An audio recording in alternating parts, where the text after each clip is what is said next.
Hello, it's Philip Taylor speaking from Richmond Green Chambers in London.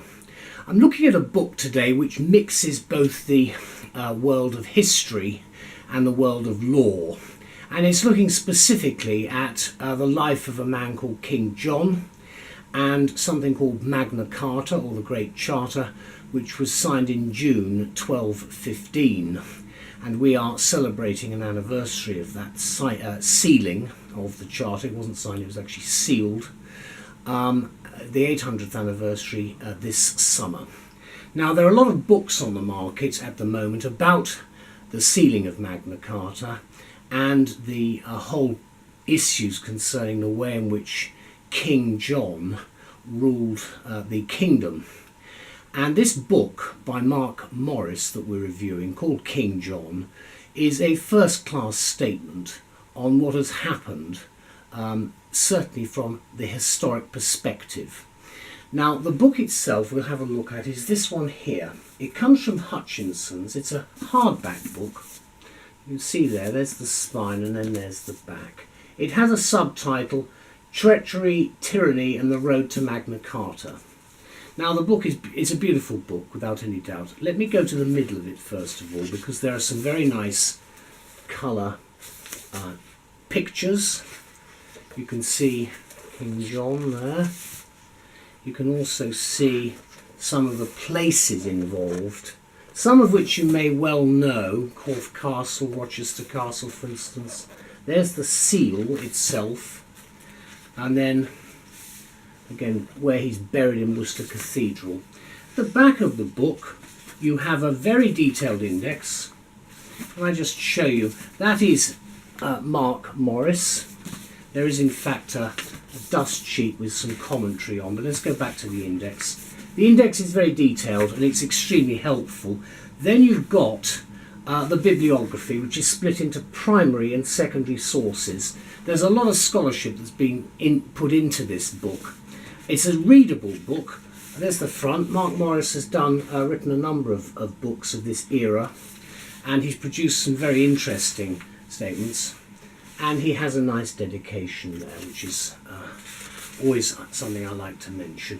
Then you have the list of contents from the start to the finish, and you will see at the back of the book there is a translation of Magna Carta 1215, and then some abbreviations and then various notes. And there's a note also about money, so you've got some idea, bearing in mind what John did, you've got some idea of the problems. You see some of the things that John got up to there, illustrations, and a nice map. And then you've got an introduction. You've got the family tree of King John. For those of you who don't know much about him, this is a very well produced book. Then there's a nice introduction talking about actually discovering the body of King John in Worcester Cathedral and opening it up. I'm not going to go into any details about that because it's pretty horrible. Then there's the first chapter, and then the actual book runs through. It's a very readable book. It's something that is not like some of the history books that you may have seen when you were at school. It's not something that's boring in any way, shape or form. It's an incredibly interesting book. I love history and I love law, and so therefore for me it's a combination of two really great issues, subjects that are dear to my heart.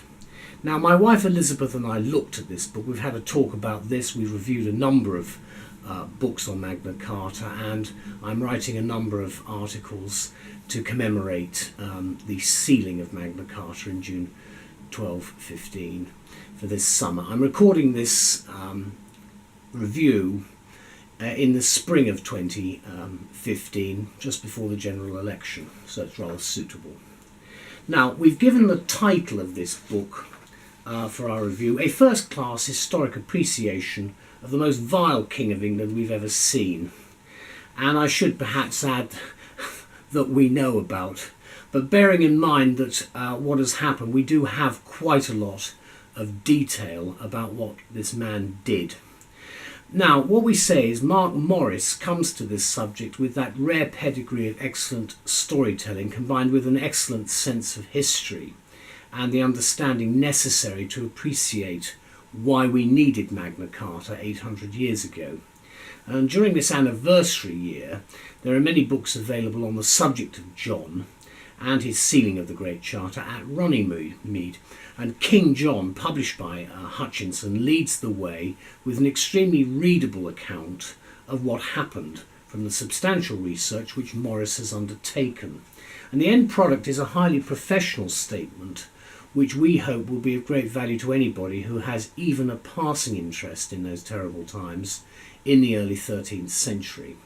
The subtitle is Treachery, Tyranny and the Road to Magna Carta, which gives the reader a glimpse of how excessive and appalling John really was. I don't think he had any redeeming features, frankly, having looked at this book and having read other things, but that's a matter for individual judgment, of course.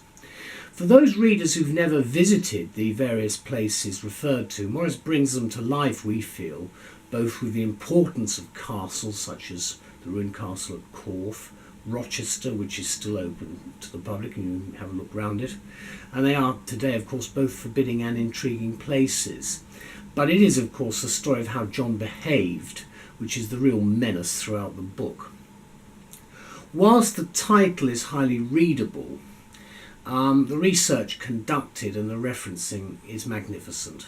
There's no doubt about that. It's a tribute to Marc Morris that he spent so much time consulting primary and secondary sources to compile what we feel is a definitive work on this terrible man.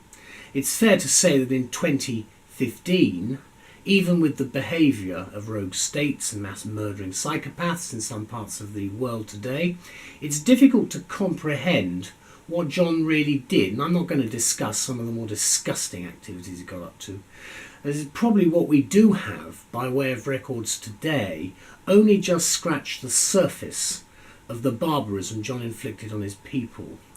As with all the other admirable anniversary titles now out, to remember sealing both the Magna Carta at Runnymede and the actual place itself, the book King John by Marc Morris stands out as one of the best, I think, around at the moment, because his use of English describes the tensions of the time without hyperbole, but he gets to the very meat of the issues between the monarch, the barons and the people.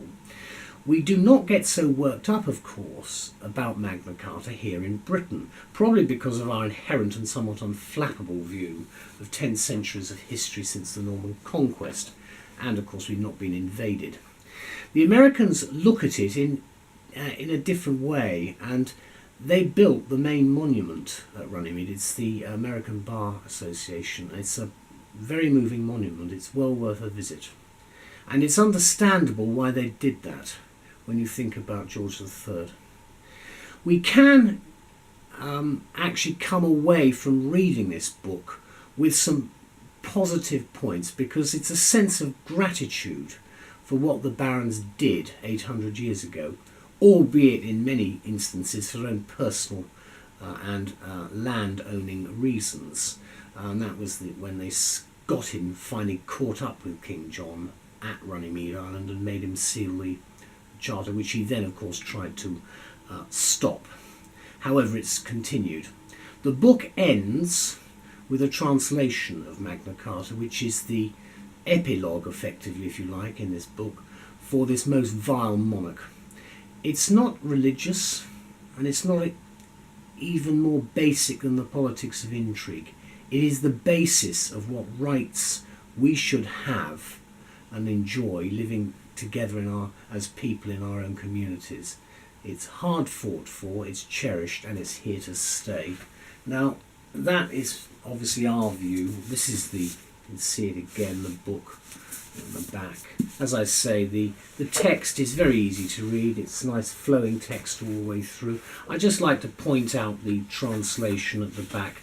We are getting more translations now of Magna Carta, which I think is very helpful, because again, people don't really understand what Magna Carta is actually about until you read it. A lot of it is probably considered not particularly relevant today, but you do actually have a quite clear and good translation there. There is a conclusion which Morris actually brings in right at the end of the book. But I think you can draw your own conclusions to a certain extent from what John did. And then you've also got, after that, you've got useful abbreviations, which I think is very helpful, bearing in mind it's such a long time ago. Thank you, Mr. Morris, and thank you, Hutchinson, for producing an excellent book. It's a sobering thought to bear in mind what people went through even then. We've got these rights, we don't want to lose them. Thank you to all concerned. Bye-bye.